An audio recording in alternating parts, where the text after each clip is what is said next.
inategemea wazazi. Mkinisikiliza kwa makini leo, liko jambo mtaenda kulianzisha kule nyumbani juu ya watoto wenu. Kwa hiyo ndani ya watoto kuna hamu itatokea itakayozalishwa na wazazi. Kwa ninaomba neema ya Mungu, nyinyi wazazi wawili mshikane, mwekitiki. Baba apenda kuuliza maendeleo ya watoto wako nyumbani, pamoja huko bisi na mambo mengine, Mungu atakutendea. Unanielewa? Mama, pambana sana na kulea familia yako. Bwana Yesu asifiwe. Inua mikono tuelekeze nguvu kwa ajili ya ndugu zetu ambao hawapo hapa. Sema Bwana Yesu, asante kwa ajili ya siku ya leo. Wewe ni mwema sana, na wewe ni Mungu mkuu, Baba wa milele, Mungu unayeishi saa majira haya. Tunatuma nguvu lile jiwe la mlimani uliloliamuru tutembee nalo Baba, tunaliamuru sahihi katika jina la Yesu. Ikiwa wale ndugu zetu kuna uovu unaendelea, Baba tunaomba msamaha na tunaomba huruma zako katika jina la Yesu. Tunaomba msamaha kwa niaba ya familia zetu, ndugu zetu katika idara mbalimbali, majirani. Tunaomba msamaha kupitia jina la Yesu. Tunaomba msamaha kwa ajili ya makuhani wa kisiasa na makuhani wa dini. Tunaomba msamaha katika jina la Yesu, hata kwa ajili ya makuhani wale wa kichawi. Tunaomba msamaha kwa ajili yao katika jina la Yesu, katika jina la Yesu, katika jina la Yesu. Na kwa sababu hiyo, Bwana Yesu, umesema tusimame na tujifunge viunoni mwetu na vifuani mwetu Biblia ya haki, na saa hii tunasimama kwa utayari kama mtu mmoja. Tunasimama kama mtu mmoja kuelekeza mabomu kwa jina la Yesu.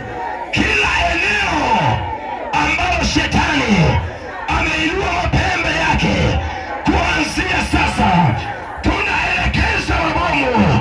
Jumapili ya leo, lile shimo la kutoka mlimani likapasua.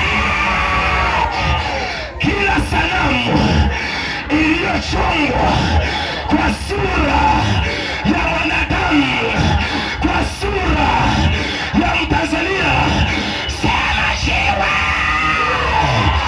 shewa, shewa.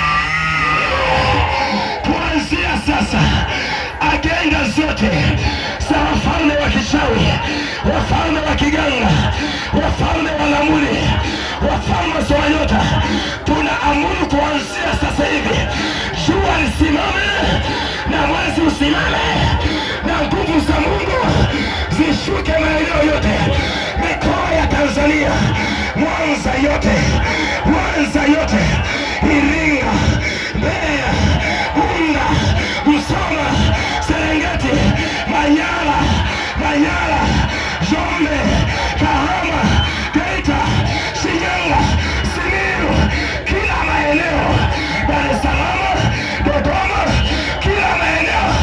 Sema tunaamuru jiwe la kutoka mlimani likashuke mara moja, likashuke mara moja, likashuke mara moja. Tamka maneno hayo kwa nguvu, sema likashuke, likashuke, likashuke, likashuke, likashuke. Kila uharibifu upigwe kwa jiwe, kila mabaya upigwe kwa jiwe, kila magonjwa upigwe kwa jiwe, kila hasara upigwe kwa jiwe. Sema tunakamata kila lango la chanzo cha vita, chanzo cha mabaya, lile lango likamatwe mara moja. Inua sauti, likamatwe mara moja, likamatwe mara moja, likamatwe mara moja, likamatwe mara moja. Sema likamatwe kwa jina la Yesu, kwa jina la Yesu, kwa jina la Yesu. Lango la mabaya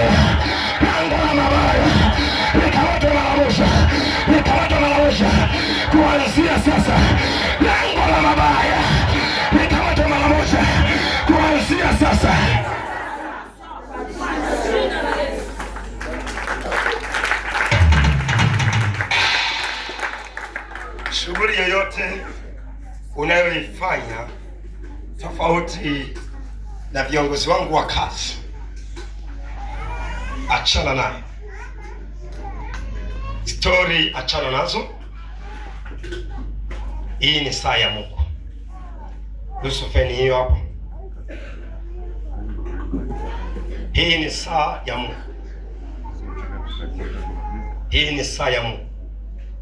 Shughuli yoyote unayoifanya isitishe, tofauti na viongozi wangu wanaotenda kazi. Kazi yako kubwa ni kunisikiliza mimi. Amen. Unasikia yule mtoto wake alikuwa anaruka kifafa. Haleluya. Mungu wa mbinguni amemponya.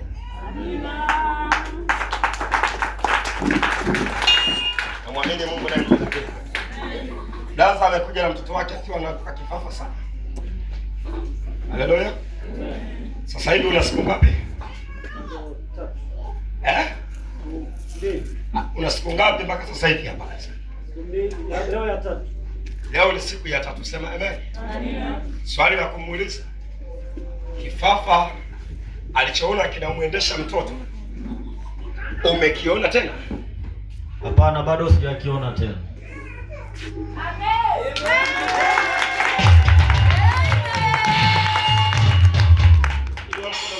Safari ya mateso lazima isitishwe. Safari ya mabaya lazima izuiwe. Kisha mkono sema tunaelekeza nguvu za moto, kwa sababu Yesu alipomwona yule mwanamke kambeba mtoto amekufa, akainua mkono juu akasema, kuanzia sasa hautaenda kuzika huyu mtoto, na mimi najitangazia leo sitazika maisha yangu kabla ya wakati. Sitazika watoto wangu kabla ya wakati. Sitazika afya yangu kabla ya wakati.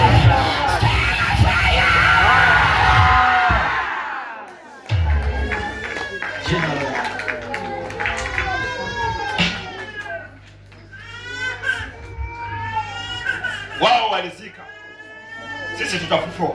Amen. Sema amen. Amen. Hautazika wewe. Amen. Biashara hautazika. Amen.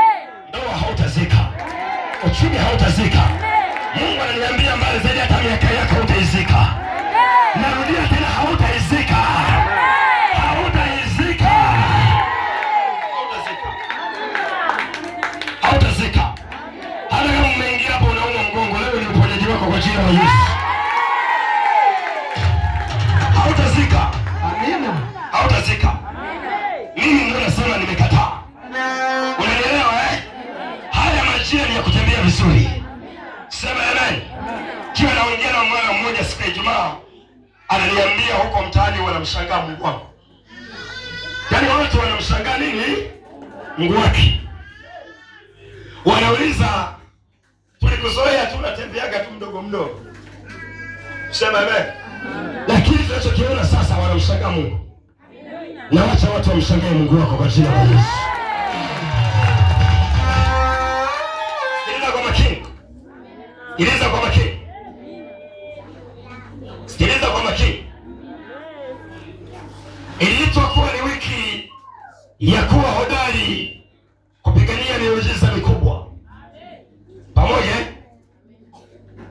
Lakini tulianza kuzungumza kwa habari ya nguvu ya kustawi katikati ya adui, mchokozi na jeuri. Sema amen. Na tukajua sababu ya Penina kumchokoza Hana. Sema amen. Na kisha tukaelewa kanuni ya mtu anayechokozwa anatakiwa akimbilie wapi. Naomba masikio yako. Lakini tukafika mbali, tukasema nguvu ya mtu wa Mungu. Sema amen. Kaongea kwa habari ya nguvu nane. Nguvu nane ambazo mtu wa Mungu anatakiwa kuwa nazo, na tulieleza sana. Sema amen. Unajua vizuri kwenye madhabahu hii wiki hii hatujaomba kwa sababu, na sababu iliyofanya tusiombe kwenye madhabahu ni kwa sababu ya matukio yaliyokuwa yametokea. Saidia kusema amen. Naomba uniruhusu nifanye kazi dakika 30 na kisha nimruhusu Mungu, kama nilivyosema redioni kwamba maombi ndiyo yaliyosemesha mbingu ziseme. Saidia kusema amen. Kama siyo maombi, zile mbingu zisingesema, zikamtoa malaika aje amwamshe Petro gerezani. Biblia inasema kanisa likamwomba Bwana, na baada ya kanisa kumwomba Bwana, sema amen, mbingu zikasema, na Mungu akaamuru kumtuma malaika. Sema amen. Na malaika akashuka. Saidia maiki yako kidogo ipande juu kwa sababu kusema sana. Yule malaika akashuka, akamwangalia Petro yuko wapi. Anamwona Petro yuko ndani ya gereza, yuko katikati ya vikosi vinne vya askari. Biblia inasema malaika akaenda moja kwa moja alipokuwa mbele ya Petro, kampiga ubavuni. Mwambie mwenzako leo atakupiga ubavuni. Akampiga ubavuni, alafu akamwambia amka. Akamwambia amka. Sema amen.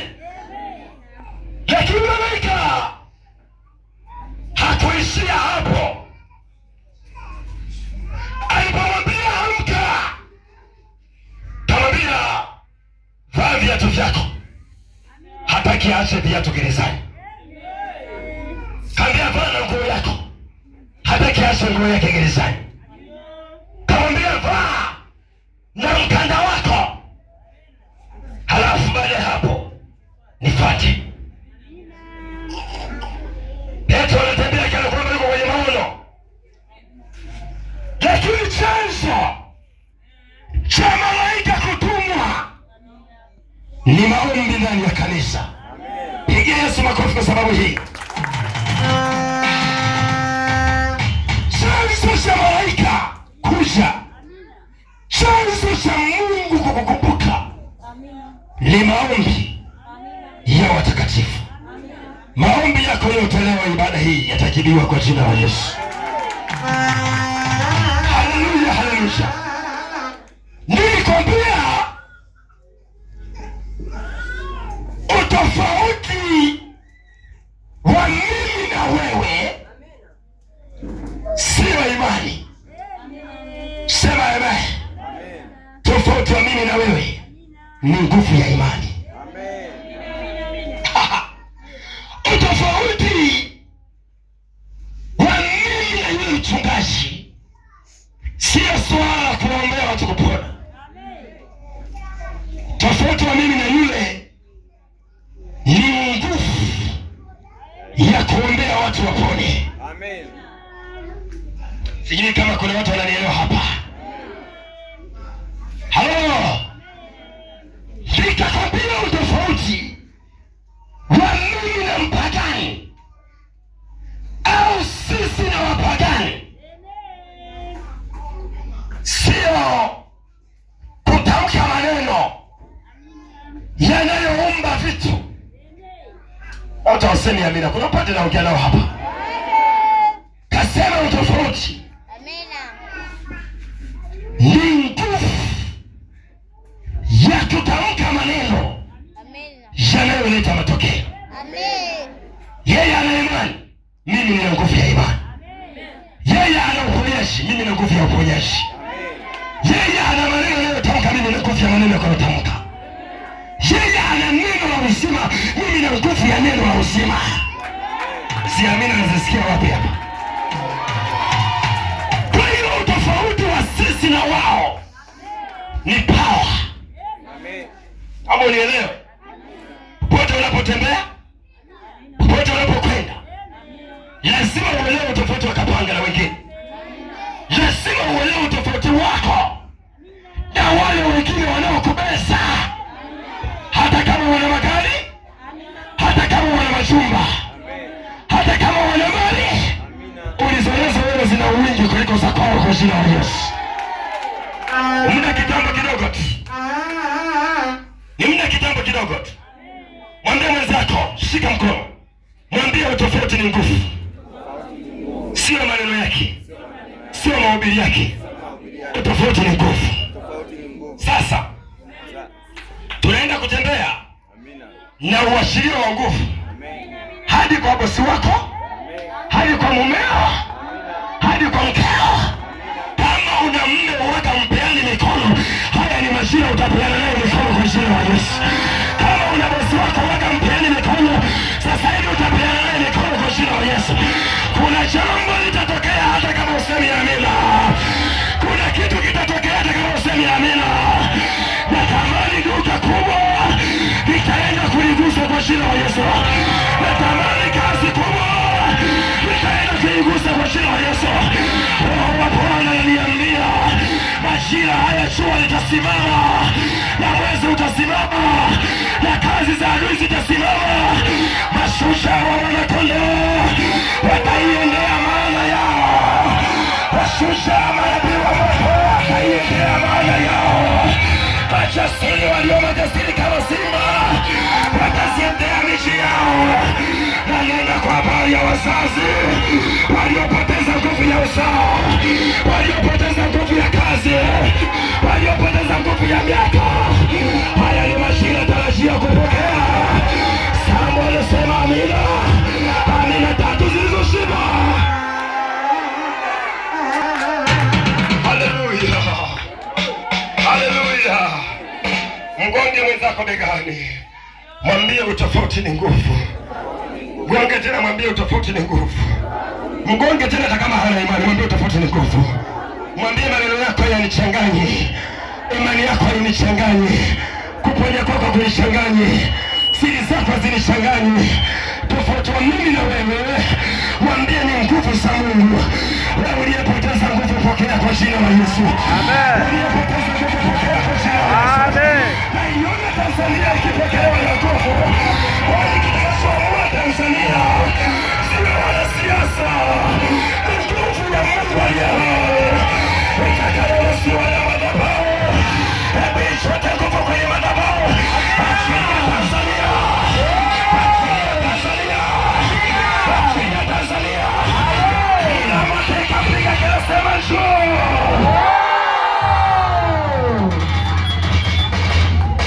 Haleluya. Haleluya. Haleluya. Na ndio maana unaona mitaani huko watu wanamsema sana mchungaji Kapanga. Sema amen.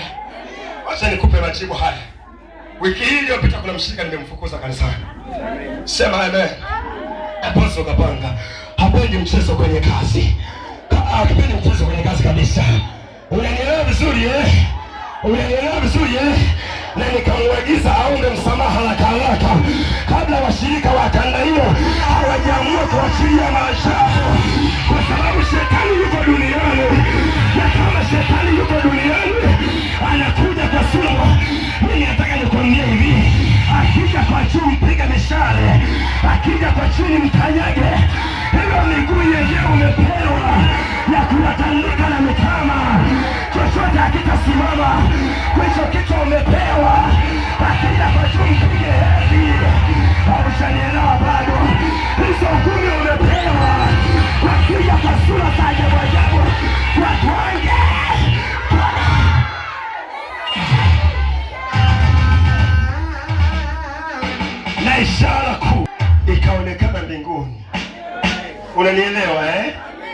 Uliyekaa hapo unanielewa eh? Tatizo sio kuongea. Unanielewa eh? Na ndio maana unaona tu kakanisa haka tu. Kakanisa kenye kama mabati kabanda tu haka. Kwani kwingine vipi? Nisikilize nikwambie, kuna mmoja nikamsikia anasema hivi, eti watu hawatakiwi kupendeza. Yaani anahubiri kabisa eti watu hawatakiwi kupendeza.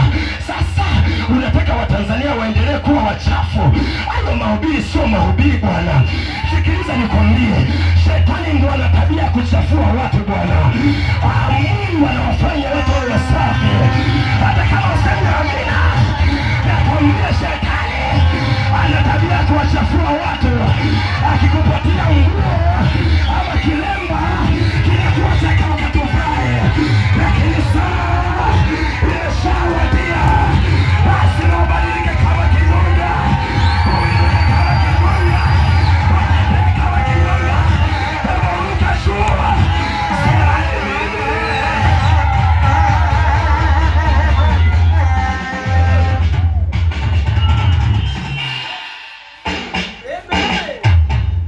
Halo, tunajua ni waganga wa kienyeji na watu wenye mali za ndagu, wakiambiwa na waganga hiyo nguo hautabadilisha, inabaki hivyo hivyo. Nisikilize nikwambie hivi, ukiona watu ni wachafu, ujua ameshazidiwa na Yezebeli. Na ndio maana mimi nikimwona Yezebeli namtandika kabisa. Kwa nini mke asiwe msafi? Wewe hawezi akavaa nguo ile kuanzia mwanzo wa mwaka eti hadi mwisho wa mwaka. Piga kesema haiwezekani.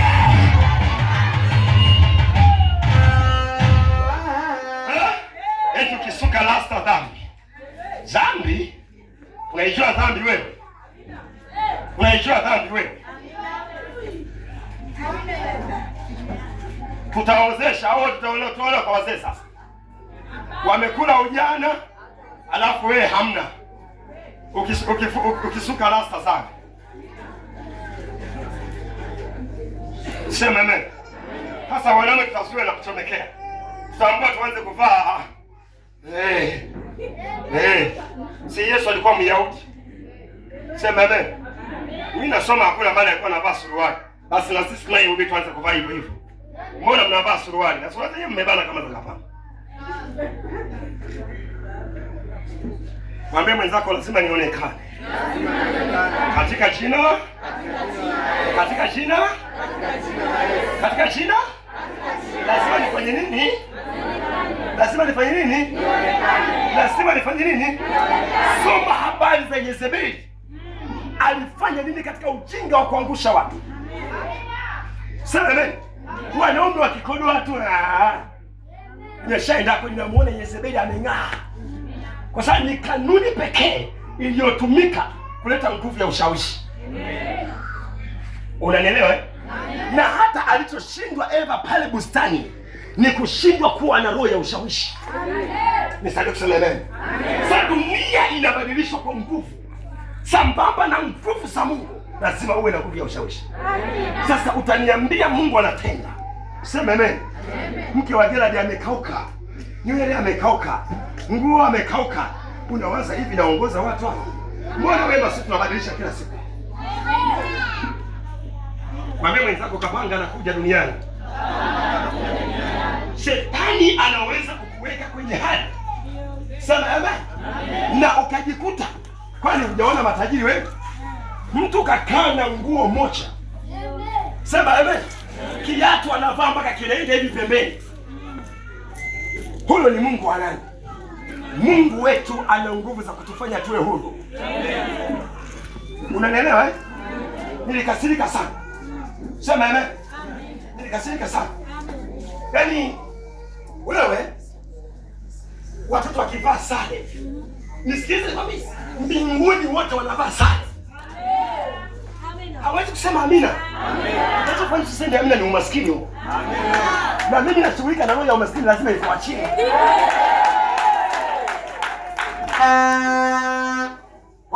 Kwanza ameanza kuhubiri injili ya kitajiri. Bwana asifiwe. Sasa kwa taarifa yako, Yesu alikuja alijifanya maskini ili sisi tuwe nini? Kwa umaskini wake. Amina. Amina. Unanielewa? Sasa utajiri ni nini? Ni pamoja na kuonekana. Ni pamoja kufanya nini? Ni pamoja kufanya nini? Jiweke, unapojiweka uone kama mtapendwa.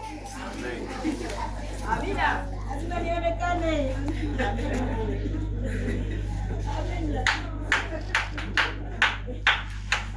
Bwana asifiwe. Amina. Bwana asifiwe.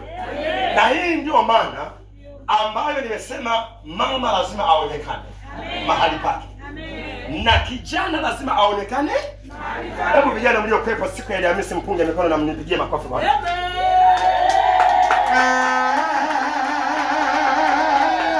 Na mlionaje yale maombi? Sema amen. Biblia inasema Yesu alipotaka kumsaidia kijana, alimchukua mama akampeleka sehemu yake, akamchukua na baba akamtoa nje. Alafu akadili na kijana, akamshika kijana mkono akasema inuka. Unanielewa eh? Usifikiri nakuja kupapupa. Tena mama msinifelishe. Nimeshawaachilia tayari. Mkishindwa kuzalisha nguvu hii na nitawadai. Sema amen. Nitawadai. Sasa hivi nataka mnipe ripoti. Kuna baadhi ya wamama hawapo hapa wako hapa. Sina mchezo katika hilo. Hatufanyi huduma zingine. Kitu Mungu ametuletea ni upendo. Pendo ndio nguzo ya kwanza. Pendo ndio nguzo ya kwanza. Haleluya. Haleluya. Lakini pia nyinyi vijana, na ndani ya dakika chache zijazo mbele mtabaki hapa. Bwana asifiwe. Baada ya Mungu kuruhusu uponyaji. Sema amen. Naomba nisikilize taratibu kidogo. Asante sana kwa ajili ya nguvu ya watoto imekaa mahali pake. Na nimesema ninafundisha awamu 3 vijana. Na then baada hapo naweka uongozi uliokamilika. Ninawaachia. Wewe. Sema amen. Msipotee wenyewe. Msipotee kwa sababu apostol kapanga hajasimama. Amen. Vizuri. Naomba nisikilize kwa makini. Roho Mtakatifu alikuwa amepata ajali kama nilipopata ajali ya Ijumaa. Amen. Lazima tubadilike. Sikiliza. Naongea kwa habari ya usingizi wa kurogwa. Usingizi wa nini? Usingizi wa nini? Ndio kitu ambacho naongea sasa. Habari ya usingizi wa kurogwa. Hebu sema usingizi wa kurogwa. Usingizi wa kurogwa. Kama ni kwaya ni nzuri, inua sauti, sema usingizi wa kurogwa. Usingizi wa kurogwa. Rudia tena, sema usingizi wa kurogwa. Usingizi wa kurogwa. Rudia tena, sema usingizi wa kurogwa. Usingizi wa kurogwa. Nguvu ya mtu wa Mungu katika kuwa na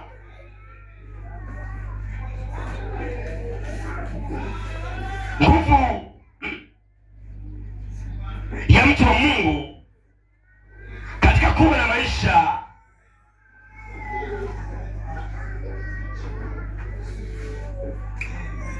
yaliyo na uhai. Nguvu ya mtu wa Mungu katika kuwa na maisha yenye uhai. Naongea kwa habari ya usingizi wa kurogwa. Na au kwa lugha nyingine, pisha nguvu za Mungu zitende kazi. Unanielewa? Amina. Pisha nguvu za Mungu zifanye nini? Zitende kazi. Zitende kazi. Sikiza vizuri sana. Usingizi wa kurogwa ni nini hiki? Usingizi wa kurogwa ni mtu aliyebebeshwa mzigo wa kusindikiza tatizo bila kushituka. Kabebeshwa mzigo, anasindikiza matatizo, hashituki. Anasindikiza ugonjwa, hasituki. Anayasindikiza maroho machafu, hasituki. Hashituki. Kuna watu wananishangazaga ikiwa na ubiri wako nje, saa ya maombi wanaingia ndani, sikuombei. Sema amen. Singizi wa kurogwa ni mtu aliyebebeshwa mizigo wa kusindikiza huyu mtu ni wa kusindikiza. Kalizika na magonjwa, kalizika na balaa, kalizika na mikosi, kalizika na hali za kukataliwa, kalizika na hali za madeni, kalizika na hali za kukoseshwa. Wapate watu sahihi, upate kazi. Mwambie mwenzako, huu unaitwa usingizi wa kurogo. Mwambie ndani yako umebebeshwa. Ndani yako umebebeshwa. Tulisema nguvu ya Mungu inatenda kazi kuanzia ndani ya mtu. Unanielewa? Na nguvu ya Mungu haiingii tu, ni mtu anaitafuta, anaipata. Bwana Yesu asifiwe. Hata usingizi ninaoongelea sasa, ni mtu huyu anabebeshwa. Kwa hiyo anadua na jambo linalompesa, ama kwa miaka miwili, ama kwa mwaka mzima, ama kwa siku 7, ni jambo linampesa. Bwana asifiwe. Hivi umezulumika mwaka huu, anakuja mwingine na kusurumu tena, na mwingine na kusurumu tena. Wewe utakuwa mjinga eti?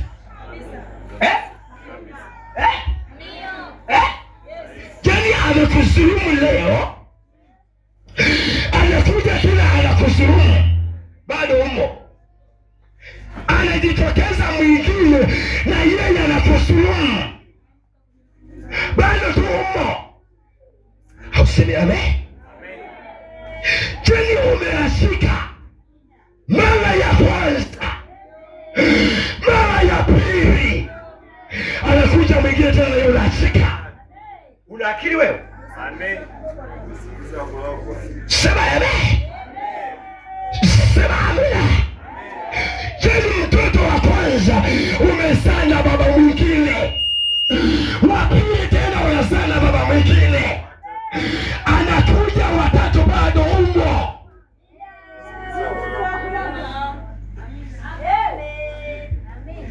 Kuna watu yanaingilia huko yanatokea huko. Amen. Yaani ukirudi nyumbani unavurugu zile zile, huna adabu. Naomba niruhusu nitumie maneno magumu leo. Sasa kuna watu hapa wanapona hapa. Bwana Yesu asifiwe. Hivi umeacha ndoa ya kwanza, unaenda kuolewa nyingine, kisa mumeo hana mali. Bwana asifiwe. Amina. Hivi unafikiri yule utakayempata watatu yeye atakuwa na mali? Na unadhani ana utofauti na yule mwingine?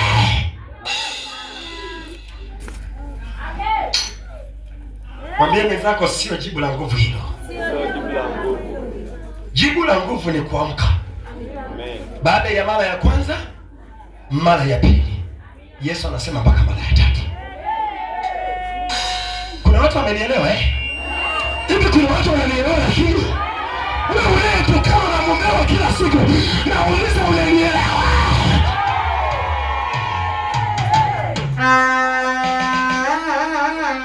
Hivi shetani anaporoga akili wakaleweka wadudeka. Na kwa nini mtu anaingia kwenye mikasa mara ya kwanza, mara ya pili, mara ya tatu? Rafiki, yaani mimi mwenyewe niliibiwa mara ya kwanza. Unanielewa? Hiyo mara ya kwanza namna walivyoniibia, walisema hivi, tunaomba utuonyeshe mahali fulani. Ile kabla sijamjibu akatokea mwingine akasema, unauliza wapi rafiki? Halafu yeye anajifanya yuko pamoja na mimi. Wajinga ndio wali wao, nikaingia kingi. Jamaa akasema, sasa tumuonyeshe ni pale tu. Amesema natupa hela. Nikiangalia ninauza kahawa ya shilingi 100. Sema amina. Na mimi naongea na wewe uliyewahi kuulizwa kwa jina la Yesu. Na kama hujawahi kuulizwa, usingekaa hapa. Na ndio maana nakuletea habari ya kukuamsha kwa jina la Yesu. Nisikilize. Tukaondoka. Tumefika pale. Kwa kadri tunavyozidi kwenda, majamaa yanazidi kuongea habari zao. Tukafika mahali, yani katikati ya watu, tukakaa kama majinga. Sema amen. Katikati ya watu, mimi huku jamaa, huku jamaa. Mimi mtoto nimewekwa kati. Najieleza basi. Majamaa yakanipa karatasi kula. Nikala karatasi. Halafu akasema ukitema shikilia hivi. Sema amena. Shikilia. Bwana asifiwe. Halafu jamaa akasugua hapa. Najua mahubiri yangu ni magumu leo. Kwenye mguu wangu akasugua hapa. Pakatoa moshi. Nikasema Mungu wangu. Jamaa akasema mwaka fulani baba yako mdogo alikufa. Nikikumbuka ni kweli anaitwa baba mdogo Charles. Alafu akasema huyu baba yako mdogo aliyekufa hajawahi kuvaa viatu mpaka amekufa. Ni kweli. Huyo baba yangu ndugu yangu mpaka mkwe mzee hajawahi kuvaa viatu. Wala kanda mbili hajawahi. Niambie kuroga kwa namna hii. Bwana sifi. Usione unavaa viatu vimechakaa wewe. Yaani angalia hata viatu ulivyokuja navyo leo kanisani. Yaani hivyo ndio vikali. Yaani hivyo ulivyovaa ndio vikali. Kwenye nyumba nzima hiyo ndio vikali. Sio umekai. Na kuamuru amka kwa jina la Yesu. Na kuamuru amka kwa jina la Yesu. Watu wananielewa huko mbele hawanielewi. Na kuamuru amka kwa jina la Yesu. Mwisho wa mchezo mimi mwenyewe nikazama mfukoni, nikatoa shilingi 10,000 kasoro 250. Nikawakabidhi wale jamaa. Halafu akaniambia hivi, nenda tulikokutana. Tumekutana Kariakoo. Wenyeji wa Dar es Salaam niwaambie. Kama mwenyeji wa Dar es Salaam nishakuwa juu. Wenyeji wa Dar es Salaam. Mungu wangu.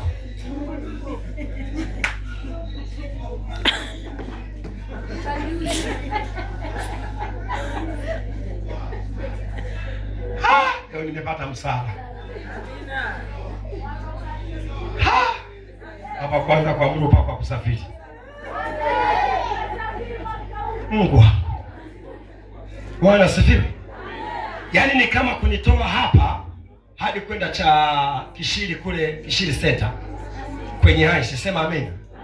Jamaa wakanipeleka sasa tuko pale wakaniambia hivi, huo uchafu ulioshika kwenye mkono. Kwenye mkono nilipochungulia hivi nikaona kama vidamu kumbe ni mate.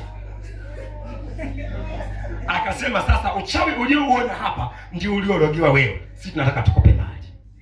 Nenda katupe ule uchawi kule ulikokutana. Akasema utakapotupa usigeuke nyuma. Usigeuke nyuma. Nenda. Nikaacha pale wallet ina 10,000 kasoro 250. Ndio hela niliyokuwa nayo. Unanielewa Na vikombe vya kahawa hivi. Nenda katupe tulikokutana uchawi. Akasema hivi, ukifika pale utaona utakapotupa hivi, utaona kijiwe kinarukaruka hivi. Ukiona kijiwe kinarukaruka hivi kanyaga. Ukikanyaga kile kijiwe, ukiangalia pembeni utaona bahasha. Tumepita. Utaona bahasha. Okota ile bahasha. Tayari wewe umeshakuwa tajiri.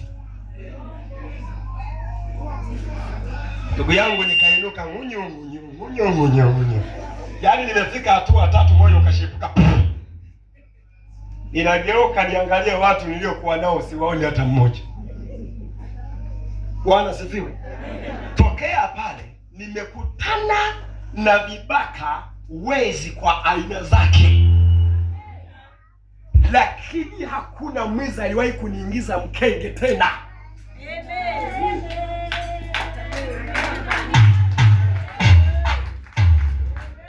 Bwana sifiwe.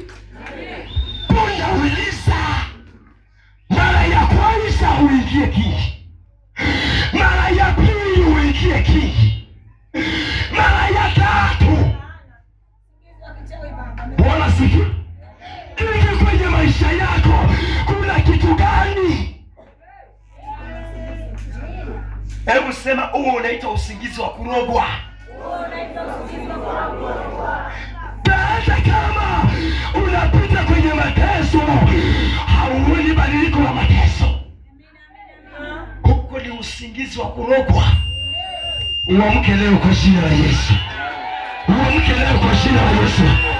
Uamke leo kwa jina la Yesu. Kuna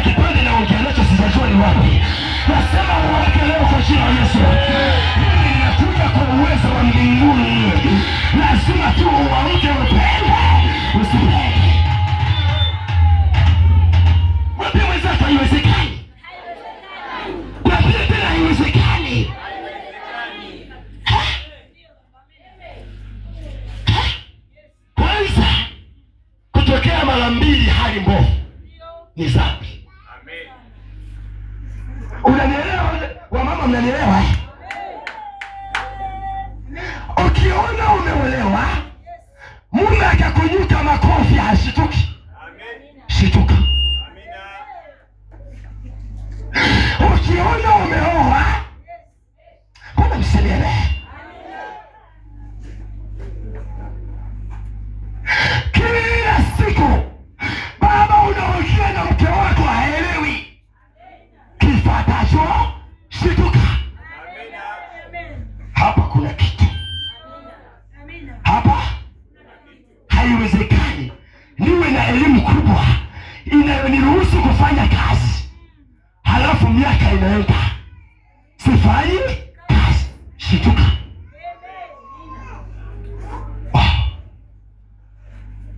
Dada, nipungie mkono kule nyuma. Wewe mwenyewe unaniangalia, nipungie mkono. Wewe mwenyewe unanigeukia pembeni, wewe mwenyewe. Muone hajioni. Wewe mwenyewe nipungie mkono. Wewe mwenyewe. Wewe mwenyewe. Wewe mwenyewe. Wewe kase wewe. Wako wengi. Si unaona huyu hapa mwenyewe. Yule pale mwingine. Bwana asifiwe. Wezi kukaa ndani ya gonjwa ya aina moja lisiishi. Wezi kukaa ndani ya baraka watoto ya aina moja kusiwe na majibu. Hapo shituka. Kuna usingizi wa kurogwa. Kuna usingizi wa nini? Kuna usingizi wa nini? Kuna usingizi wa nini? Kwa hivyo usingizi wa kurogwa ni mtu aliyebebeshwa mizigo, halafu ni mtu wa kusindikiza. Nasindikiza. Mwangalie mwenzako, mwambie unasindikiza nini wewe? Anachokisindikiza kimekaa miaka miwili, hakileti majibu ya ushindi. Huko ndio kuruka kwenye. Na hiyo ndio aina ya usingizi yenyewe. Nisaidie kusema amen. Nisaidie kusema amen. Yesu akasema, njooni kwangu ninyi nyote msumbukao na wenye kuelemewa na mizigo. Bwana asifiwe. Bwana asifiwe. Kwamba mwanadamu anaweza kubebeshwa mzigo ambao sio wa kwako. Yesu anasema itakuwa katika siku hizo na mizigo yake, na mizigo yake itaondoka wapi? Mshini, itaondoka wapi? Nashangaje? Amen. Itakuwa katika siku hiyo na mzigo wake utaondoka mabegani mwako. Haya makofi mbona siyaelewi?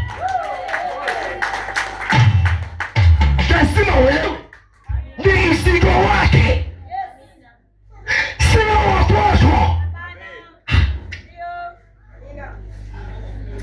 Ni mzigo wake, ni ugonjwa wake, ni balaa zake, ni matukano yake. Lazima yaondoke mabegani mwako. Sioni mgonjwa hapa na sioni maskini hapa, ila umewekewa maskini, umewekewa magonjwa. Ninakutambulisha leo kwamba lazima watakuachia kwa jina la Yesu. Hata kama usiposema amina, watakuachia kwa jina la Yesu. Tatizo ni nguvu. Bwana sifiwe.